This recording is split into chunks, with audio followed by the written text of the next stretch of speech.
Hello, and welcome back to Step Up Nigeria's podcast. Our podcast is an initiative built to create awareness of governance issues that highlight the cost of corruption and its impact on service delivery. Our podcast is also aimed at promoting values that will help to build a society of people with integrity and provide solutions to service delivery challenges faced by everyday Nigerians. My name is Fermi Adeola. I am the host of this podcast. We haven't brought you a podcast in a little while, and we do apologize for that. Where we've been busy, doing the things we're going to be discussing about in this podcast episode today. And our topic for today's podcast is educating 20,000 children on anti-corruption with stories from the field. With me, I have some of my colleagues. I have my program director, Zainab Haruna. I have the Lagos team lead, Adenike Bamigade, and I have a program associate from Lagos as well, Mr. Samuel Ekundayo, joining me. And my colleagues and I are excited to announce that we reached a new milestone in our Catch Them Young initiative, which is meeting or reaching over 20,000 children with anti-corruption education. And so on this podcast, my colleagues and I will just be discussing some of the highlights from our journey to 20,000 and lessons that we can all learn from stories from the field. So thank you, Samuel. Thank you, Nike. And thank you, Zainab. Thank you for joining me this morning.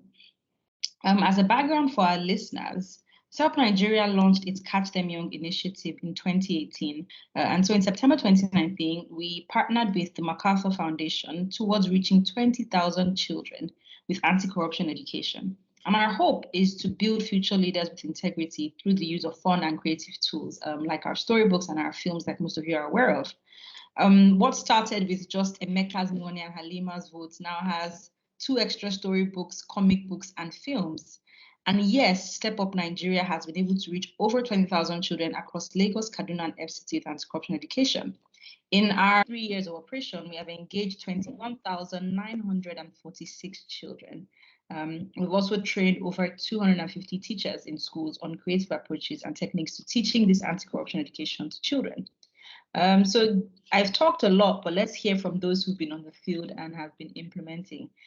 So I'll start with Zainab. We've now educated over 20,000 children on corruption and integrity, including out-of-school children and children who live with disabilities. So these children have been educated from many different states. What are some success stories that you would like to highlight that came out of some of these engagements?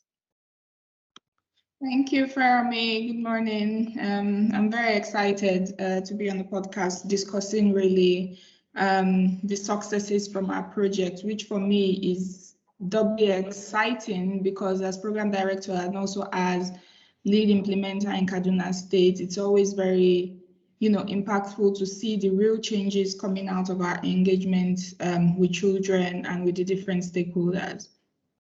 So in terms of success stories, while there are many, I'm just going to speak on a few. And one of the key things that we've seen is that is the eagerness and excitement of the children to actually participate or take charge, in tackling issues of corruption. We've seen children now taking efforts to resist corruption actively or resist corrupt behavior because, of course, at their levels, they are not actually always exposed to, they are not active, they wouldn't be participating in corruption at the level that adults would, but there are still some behaviors that enable corruption, and we've seen children taking active steps to resist some of these. Some of the things that we've seen is we've seen children stop cheating in tests and exams. Whereas before these were things that they would participate in without thinking too much about it. After our engagement, we started seeing more children saying, I've stopped cheating, I'm no longer cheating. And beyond even stopping cheating, they also go ahead to report other people who are cheating. Or first, they say, first of all, they try to stop people who are cheating, and if they don't, then they go ahead to report them. We've seen a lot of those kinds of stories coming out from the children that we've worked with. We've also seen children refusing to collect bribes. And some people might be saying, how can children, what kind of bribery will children be participating? But actually, we do see where children, for instance, we have stories where children were given the task of writing the names of noisemakers in their classes, and their mates would be making noise and would try to bribe them to say, please don't write my name. I know I was making noise, but don't write my name. But the children would refuse. We started seeing children refusing to collect some of those bribes and still going ahead to write names of noisemakers. We have children refusing to collect bribes to vote for their classmates in school elections. Sometimes these bribes were in maybe cash, but mostly it was in like food items, biscuit or juice or things like that, and the children would refuse to collect it. We see them advocating to their friends to stop corrupt behavior, speaking to their friends on why being corrupt or engaging in corrupt behavior is bad and why they should change it. We even see in some cases where children take the step to teach their friends some of the things that they've learned in class that they understand to prevent their friends from cheating during exams.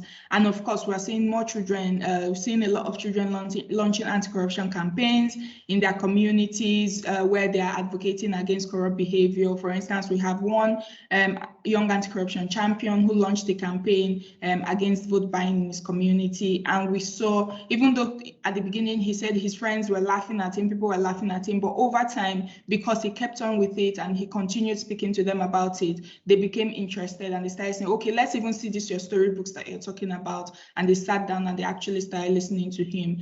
So some of these, there are many success stories that are coming out of our engagement. But these are some of the things that we've actually seen from the field, from speaking directly to the children. Thanks. Thank you very much, Zainab. Like you said, if we bring out our list of achievements over the last 2+ years, I think we'll have a 3-hour podcast.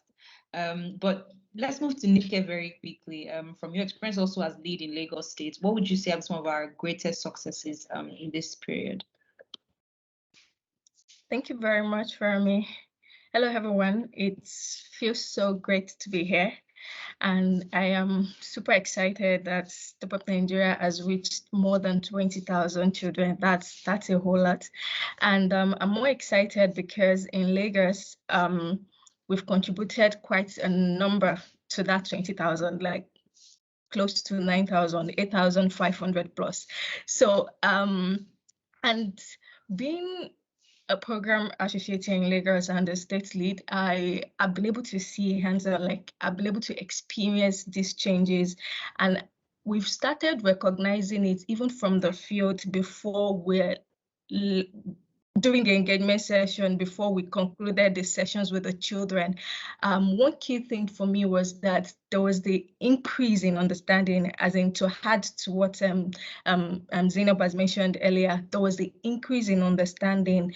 Children there was this shift in their knowledge that, oh, corruption, maybe they just had a general knowledge of corruption. It wasn't so close to them. So here, they were able to understand in a simpler way, and that actually meant a lot, because before we even leave most schools, you hear the children telling one another, oh, you try paying me bribes. The way I acted with my parent, like I was asked to bring 100 naira to school, and I told my mom 115 naira so that I could have like an extra 15 naira for myself. That was bad.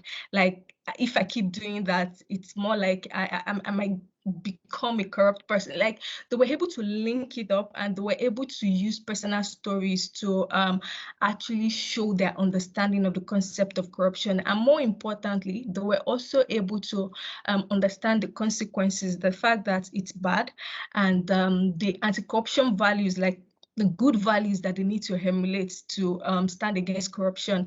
And another beautiful thing that, which I would say that it's remarkable that our work has helped us to do, is that with the storytelling approaches, these children are seeing ordinary people as heroes. Emeka could do it, Tosin could do it, Ansa could do it, and these have given them confidence. And I have like a couple of stories here in Lagos, as in where children have refused to pay bribes, children are speaking out, children are actually forming anti-corruption campaigns, like what Zainab said earlier. And one story that actually stood out for me was a boy who actually confessed to say that he used to pay his used to give his classmates bribes so that they could vote for him to become the class captain. And even the teachers and the head of the school admitted that the boy was as in the boys' attitude in the school was not something good at all. And the head mistress actually confirmed that after our interaction with the school, that there was great changes in the behavior of this boy, because the boy actually confessed to say that he used to, and he would stop because that was vote buying, and he wants to become a future leader with integrity. So he would stop because of that. And eventually, he didn't just see it, it happened, because the headmistress actually admitted that as in this boy changed. He became, as in even in other areas of his life, his academics and his studies, there were great changes that the headmistress said he had to, she had to nominate him to become the prefect of the school, that she would never dare to do that in years before. So that actually showed that we are raising not just anti-corruption champions, we're raising future leaders with integrity. Thank you. Thank you very much, Nike. So Samuel, would also like to hear some of your thoughts on successes.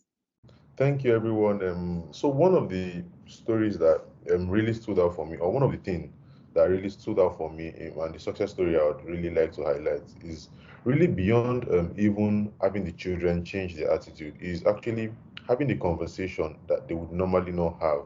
So for me, that's the biggest change and the biggest success story, because before now, it was difficult to get a child to talk about corruption and have a conversation about corruption and have them talk about it. But I think one of the biggest successes I've seen is now we can have that conversation. We can now talk about, oh, corruption is bad. So for me, that's a success on its own, because now we could start conversations that could change their lives and they feel comfortable around it. Because one of the things we were challenging here was challenging the norm that corruption is what should be everywhere. And I mean, corruption is what is everywhere. It is, corruption is not. So challenging that norm really, I mean, I think one of the biggest steps was actually starting the conversation, having people be able to talk about the fact that corruption is bad, and really nailing it down to the head that, oh, this is bad, this is bad. So because we've heard stories on the field where even at home, some of these children are not. So we heard the story of a child that tried to stop his mom from stop taking bribe from his mom to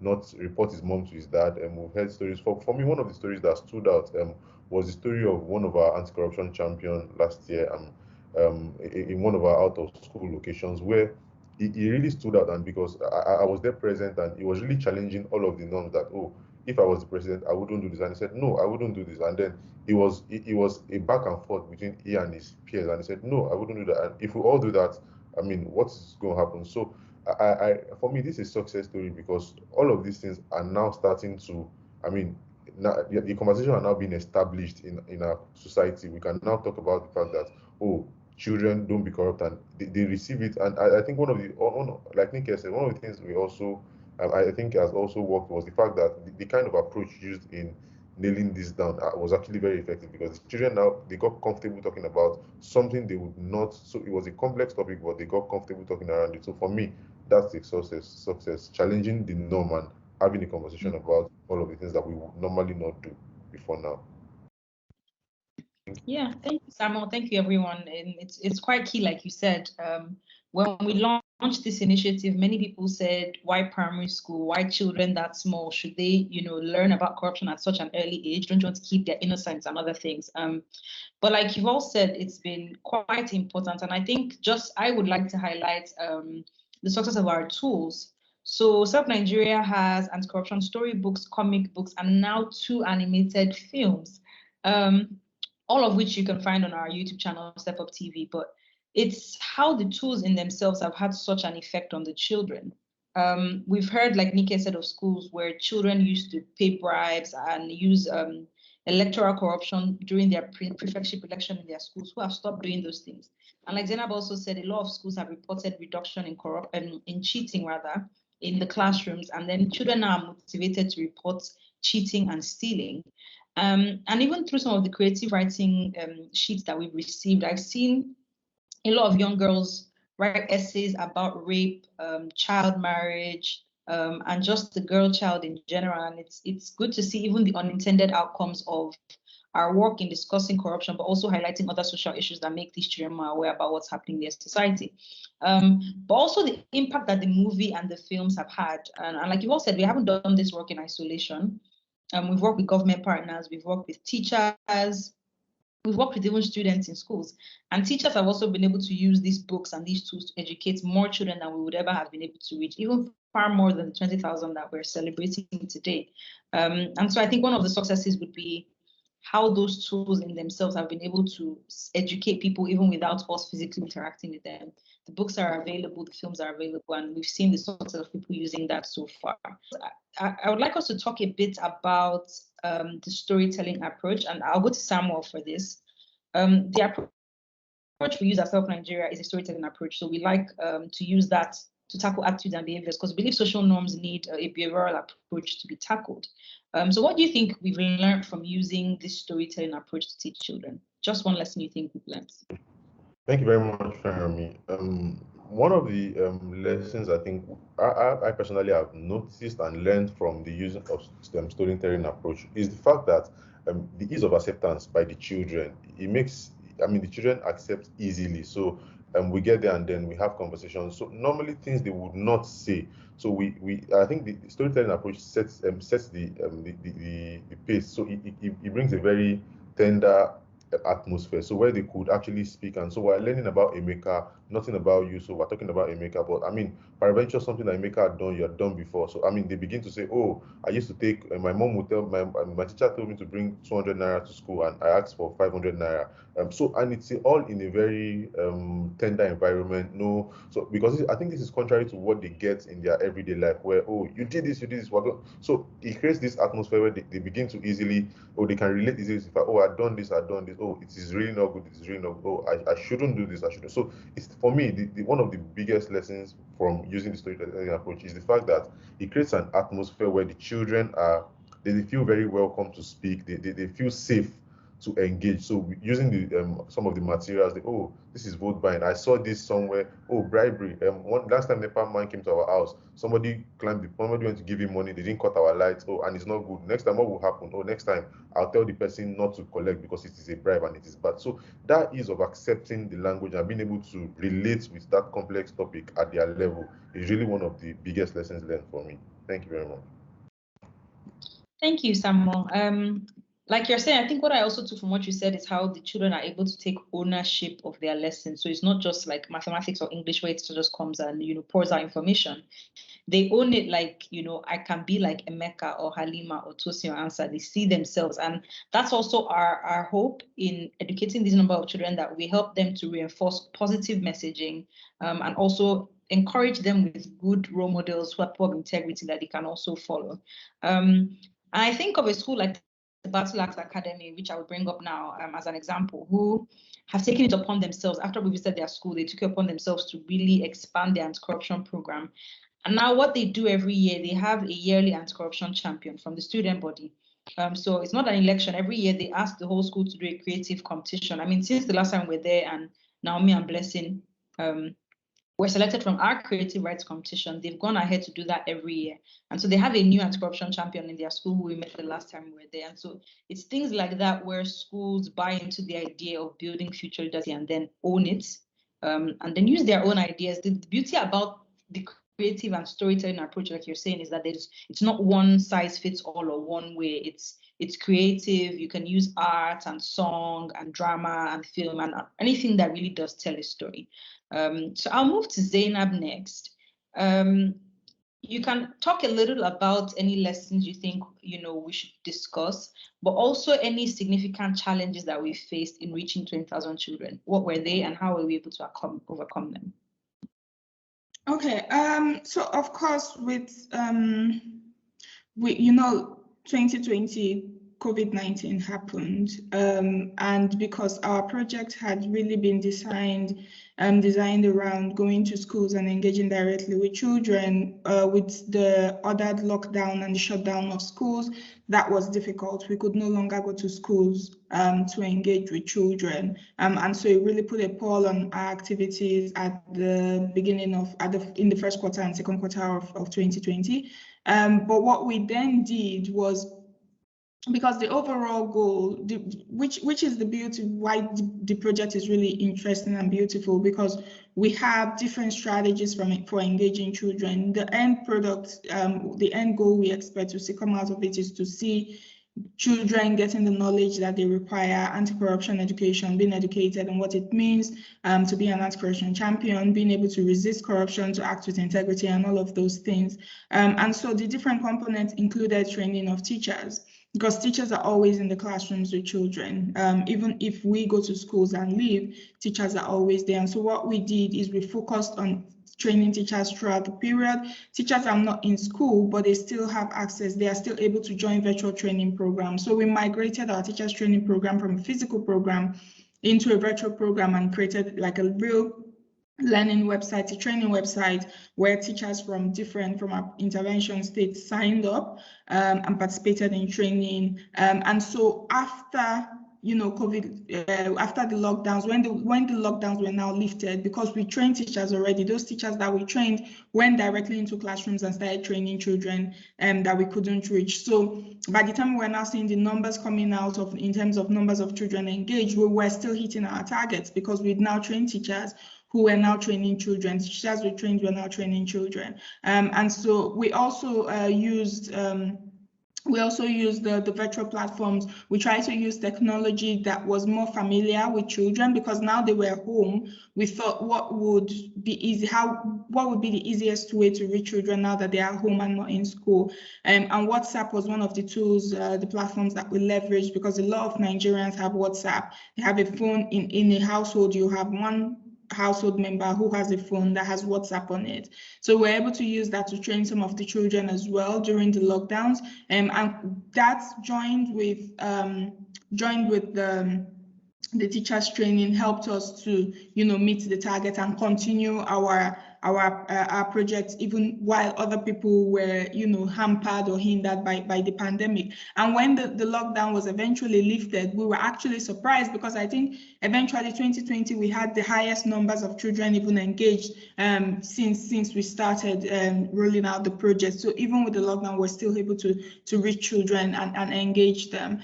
In terms of the lessons that we've learned, we've realized that one key thing that we've realized is the importance of carrying stakeholders along. And our stakeholders are different for the work that we do at Step Up. Our stakeholders involve both the teachers, the school owners, government policymakers in the education sector, members of the media, just as the broad level. And it's really important to carry everybody along and get them to understand the purpose of the project at inception, because what that helped us do was everybody bought into the project from the beginning. And so it was much easier to get required approvals, to get them to attend our events when we're doing feedback sessions, to get to understand what was working and what wasn't. We had a lot of people coming in and sharing with us what they thought was working, and even enthusiastically sharing with us what we could do better. And one of the key things that came out of some of those sessions was the need to reward people who are taking active steps towards resisting corruption or acting with integrity, because what that does is it shares with other people that this is a good thing to do, this is worthy of emulation,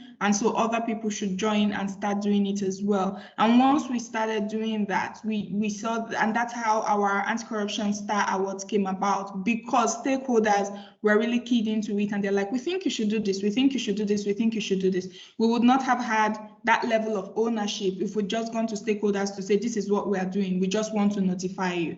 But because we designed with them, we shared with them from the beginning. And so at every step of the project, we provided feedback on our progress. We let them know how we're doing and things like that. And we shared challenges, and they now shared solutions that they thought could help us overcome some of those challenges. So it's really key designing with stakeholders from inception, and that's a key lesson that we've learned that we're going to continue using for whatever projects we're running or continuation of this project in future. Thanks. Thank you very much, Zainab. That was a nice, robust answer to that question. So Nike, very quickly as well, would like to know, what key lessons do you think that we've learned, and what challenges did we face along the way, and how did we overcome them? All right, thank you. For the challenges, I'm going to use Lagos as an example, because in Lagos, we started from scratch. I mean, the Step Up Nigeria has been operating in Abuja before we came to Lagos, like 1 year after. So I was responsible for ensuring that we kick off and we are able to start as soon as possible. So that came with its own challenges, because we had to look out for partners. We had to just start everything from ground zero. And there were a lot of lessons learned, and we believe that this was part of its own, that was experience that I wouldn't trade at all. I mean, reaching out to private stakeholders, public stakeholders, and trying to get them to be part of what we're doing. And to mention a bit about what Zainab said. So because we had a strategy to bring our stakeholders from the scratch, for them to be part of the development, for them to be part of the process. So we couldn't just start anything without having that. We needed to sell the vision to them. And I remember we struggling with trying to even make them understand that we are doing this for children, because they were like, primary school children, they're too young. I remember a government MDA like sending us out to say, you guys should go to senior school. We don't need you in primary school. Like, that's too young to understand the concept of corruption. But we had lessons. I mean, we had success stories even in Abuja.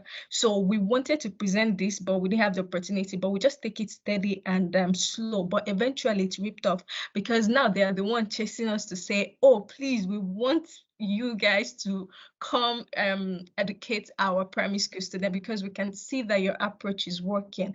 So I would say that for the challenges, what we were able to overcome it was that we're just persistent. We didn't just give up. We kept engaging the stakeholders in other areas, even though they didn't agree to our first initial request. Then COVID came. That was a big challenge on its own. So I wouldn't go into that, because Zainab mentioned that. But the aspect that we had to work with schools, it was a bit of a struggle. Schools were trying to complete their the activities for the year. So it was a bit of a struggle trying to get them to approve our engagement session with our children. But eventually that happened, because one thing I would say at Step Up Nigeria is that we always look out for solutions. We always look out for innovative ways, approaches that we can make this happen. And the fact that we during the COVID, we turned from engaging children to engaging teachers actually helped a lot as well. So we've engaged almost like more than 250 teachers already, and they're already transmitting this knowledge to their children.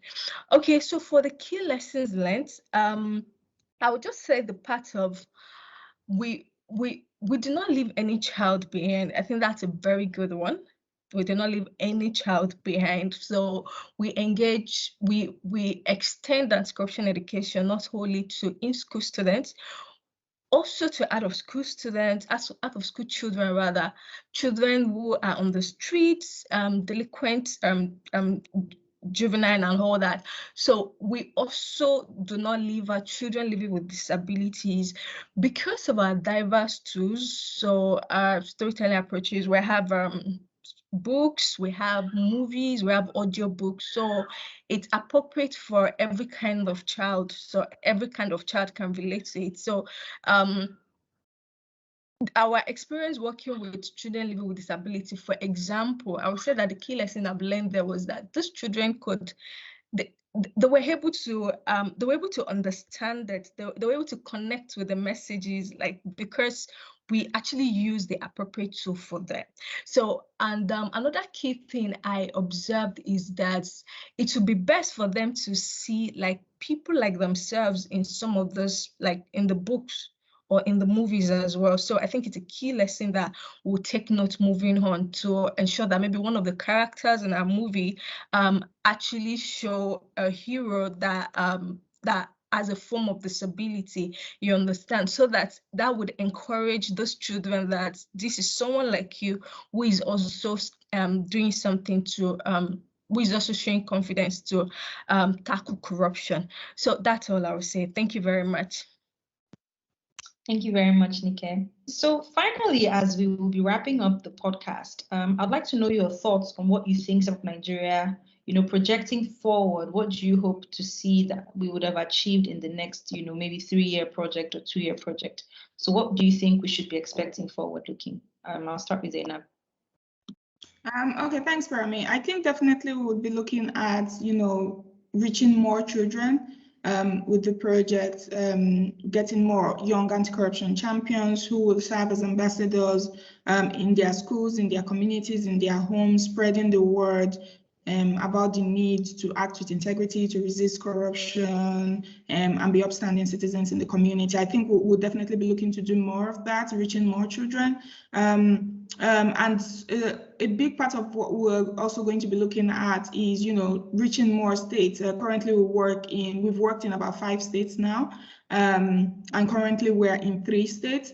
So we would be looking at expanding that to reach more states across the different geopolitical zones in Nigeria.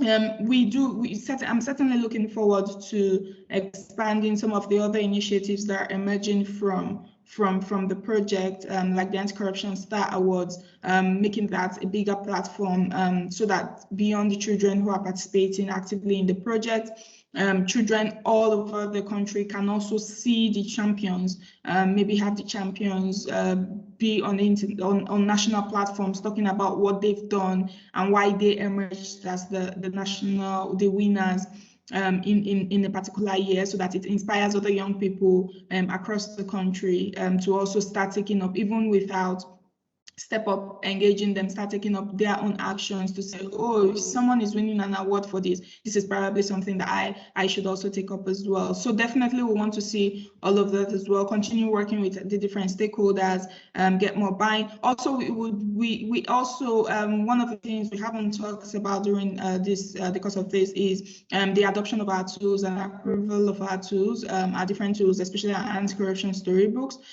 We do want to see more of that.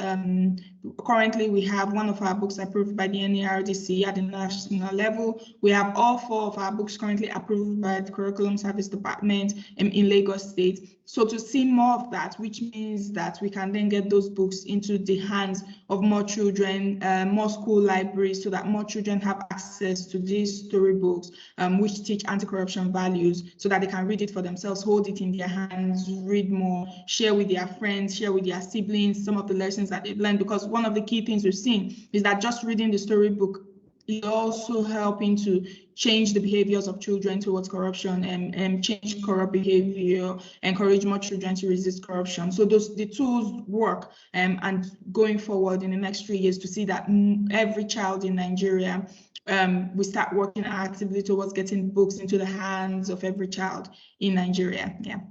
Yes, working to get the books in the hands of every child in Nigeria. I like that. We should patent that for our next motto. Thank you, Zainab. So finally, I'd like to ask you guys, forward-thinking, forward-looking, what do you hope to see from Step Up Nigeria in the next 2-3 years? Nike. All right, thank you, Fermi. In the next 3 years, we're able to reach 20,000 children, more than 20,000 children that we can say we've recorded, but there are actually more than that. So in the next 3 years, I'm looking at I believe that we'll reach much more than that. And the concept is that we've tried it and it has worked. So we've tried the tools, the strategy, the approaches, and it has worked. So we're just trying to put it on a bigger scale now. So it's going to be on an exponential level. That's the way I'm seeing it. And this is by this is through our institutionalization process, ensuring that schools actually adopt it. Schools are using these tools. They integrate anti-corruption education in specific subjects in the school. So even if the teachers that we trained eventually leave the school, so putting this permanent stamp in every school is what I'm really looking at for, which it has already started, but it will get more improved in the coming years. And it won't just get more improved, we'll start seeing the ripple effect of it. So it will be on autopilot. So our books, for instance, now have been approved by key government parastatals that does that. So that means it can be used. It should be used in schools for the specific subjects that it's being adopted for. So we'll be doing more on ensuring that happens, that schools are aware of this. We'll be doing more on that. We'll also be doing more of capacity development for teachers, for trainers, not just teachers in schools, for trainers so that they can use these tools to teach these children appropriately in the way that it has worked. We've measured and it has worked for us. So I'm seeing that happening, and that means more children will be reached. That means more schools will start adopting the tools, and that means more future leaders with integrity will be raised, and that's what I look forward to. Thank you. Thank you, Nike. Samuel? Okay, so forward-looking, I think one of the things we're really keen about, I think one of the successes we forgot to mention was how we actually reported all of this on using different media tools. So I'm really seeing some of the children really in the face of people really driving home this message, drawing inspiration from these children themselves using the media. So where people can, beyond just the states we're engaged now, everywhere in the world, people can see and begin to draw inspiration from them and be like, oh, I can do this because somewhere, somehow this child is doing it. So really, I think for me, that's one. Another thing I also hope to see is really having more conversations with how, like Nike said, how the book gets into more places. And like Zainab had said, working to get the book into the hand of every child. So I think that more of that in the coming year. And also one of the things we have done, really seeing how we really improve on the Anti-Corruption Star Award, where, taking it to the national scale, where everybody in the country wants to, because, like we always say, academic prowess is rewarded, but really, so there's really no reward for integrity. So really drawing that, bringing out that part of that arm of our project to actually see how we can drive home, getting it to be a national conversation where, oh, I want to be an integrity champion, I want to be, so drawing inspirations from all of those things, and then really building future leaders, and ultimately creating more anti-corruption foot soldiers all around Nigeria and the world at large. So that's it. Thank you. Thank you. Creating anti-corruption foot soldiers all around Nigeria and the world, getting some good catchphrases for our work to come. Thank you, Zainab. Thank you, Samuel. And thank you, Nike, for joining me on this podcast today. Just to round up, pulling all our thoughts together, like you've all said, it's been good to see how people welcomed the idea of anti-corruption education for children, and how even schools and our government stakeholders and partners have also keyed in so well. Would like to even thank people, all the state education agencies and even some of the anti-corruption agencies who we've worked with, their club schools, and how much we've all decided, just let's partner together, let's build this next generation, because they really are the future, like we've been discussing. And so I hope, forward looking for Stop Nigeria, like we've all said, more states, more children, more foot soldiers, but also more stories of change. We don't want to just do this work in isolation. We want to ensure that as we are educating children, their behaviors are actually changing. And we've seen these results happen. We've seen reduced behaviors of corruption. We've seen reduced bad behaviors in general. And we've seen increased understanding of corruption and also increased confidence to tackle it. And so we hope we have more children like the ones in our stories who reject bribes, who tell their parents to stop giving bribes to police officers, and who have told themselves that now or when they grow up, they will stand and be integrity champions. Here we are, South Nigeria, we've reached 20,000 plus, about 22,000 children in total. I'm hoping to do so much more in future. We thank you for partnering with us and listening to all our stories along the way. And we hope you enjoyed this episode. Until the next one, we say thank you. Goodbye.